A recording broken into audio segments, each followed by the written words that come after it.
If you've been to the camp, then you know this row of trees. The trees actually start before the camp property, but they signify a change of space. There's an anticipation and an excitement as you pass these trees.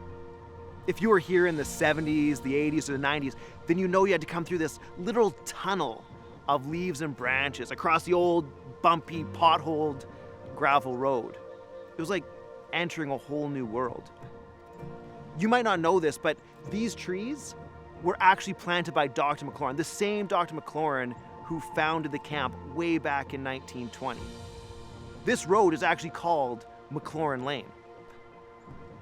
100 years ago, Dr. McLaurin, who was a pastor and an evangelist, wanted to create a space where kids could come to play and to pray. So he donated the land and he gathered so many of his friends and his colleagues, and together they came and they built the camp.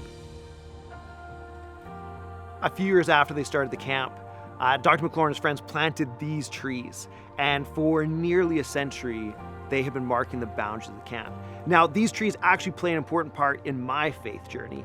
I was a camper here in the 90s, and after chapel one morning, we were given some time and some space just to go and pray and journal.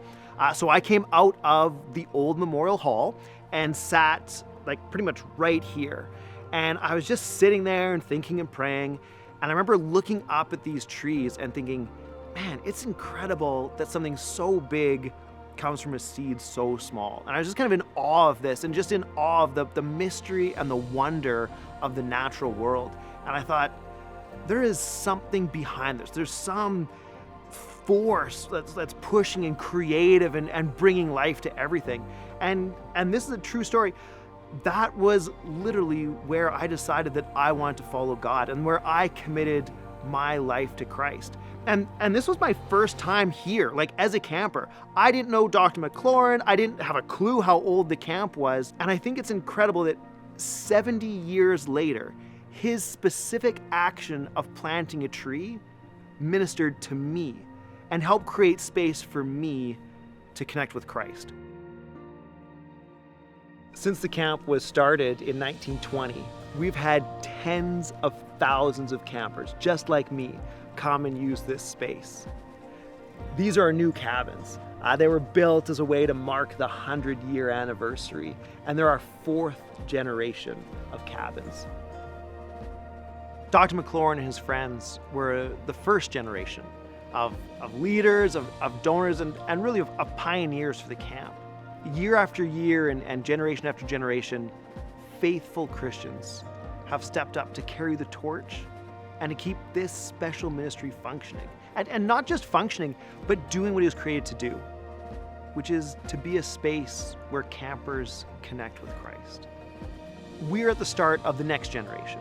I can see the handing of the torch. It's happening now. The older generation has carried this ministry so well.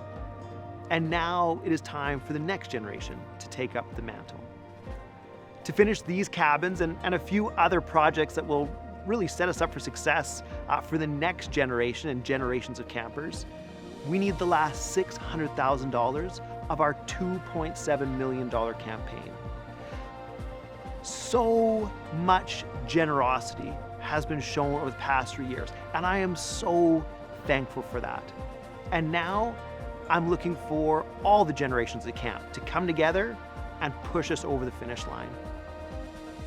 Camp exists today for your children and your grandchildren and maybe even your great-grandchildren, but it will exist tomorrow for their children.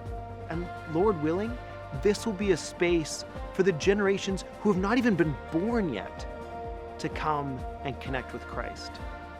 This is our legacy. There's an amazing quote that I've been pondering lately, and it goes, "Societies do well when the old plant trees in whose shade they will never sit." Dr. McLaurin never got to sit in the shade of this tree, but I did, 70 years after he planted it. And it changed my life forever. So please, together, let's plant trees. And let's not plant trees for us, but for the generations of kids who will come after us. That they will have a space like I did, like you did, to play and to pray. A space specifically set aside for them to connect with Christ in the shade of these beautiful trees. For every donation over $1,000, we will plant a tree with the hope and with the prayer that this special place will continue for years to come, for years until kingdom comes. And may the grace and the peace of the living Christ be with you today, tomorrow, and forever.